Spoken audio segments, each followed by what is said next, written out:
Bonjour, aujourd'hui je vais vous parler du roman de Frank Pavlov, L'Espérance est ma patrie, paru en 2022. C'est l'histoire d'un généalogiste de profession, Stig Nyman, qui a été dépêché de Stockholm pour retrouver la trace d'un certain Thomas Luthos.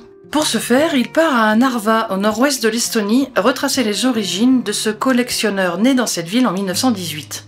Il va devoir retrouver de potentiels descendants en vue de la succession, et l'héritage n'est pas des moindres. 2 tableaux retrouvés dans un bunker abandonné, dont Egon Schiele serait l'auteur. Cette recherche successorale va amener Stig Nyman à découvrir l'histoire tourmentée de l'Estonie du XXe siècle. Entre joug nazi 4 ans durant et domination soviétique pendant 47 ans, l'identité même de ce pays est fluctuante. Sa propre histoire apporte à ce pays une soif viscérale de liberté. Léguant une espérance forte, comme un père lègue son histoire à ses enfants par-delà la mort pour que se continue la résilience. Le style de ce roman est élaboré, avec de belles images, de belles tournures, comme on a l'habitude avec cet auteur.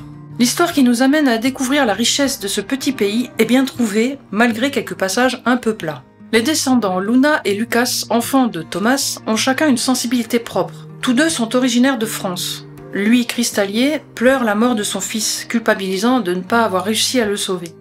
Et elle, artiste, blessée par l'accident de voiture qui l'a privée de sa mère, accident volontaire ou pas. Arrivée à Tallinn, capitale estonienne, pour faire le point sur les découvertes concernant le legs de Thomas, le frère et la sœur se demandent ce qu'ils font ici, face au tableau de ce père qui les a abandonnés.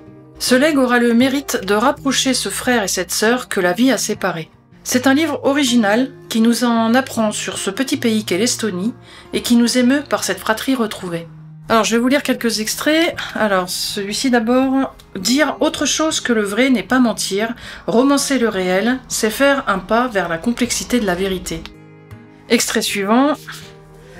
La vallée fait silence, l'attente s'épuise, tu erres seul, magnifique, laissant à ceux d'en bas l'espérance des hommes libres. Dernier extrait. Ses lèvres mauves ont scellé sur sa bouche la promesse des heures à venir. Donc je vous le conseille, L'Espérance est ma patrie de Frank Pavlov.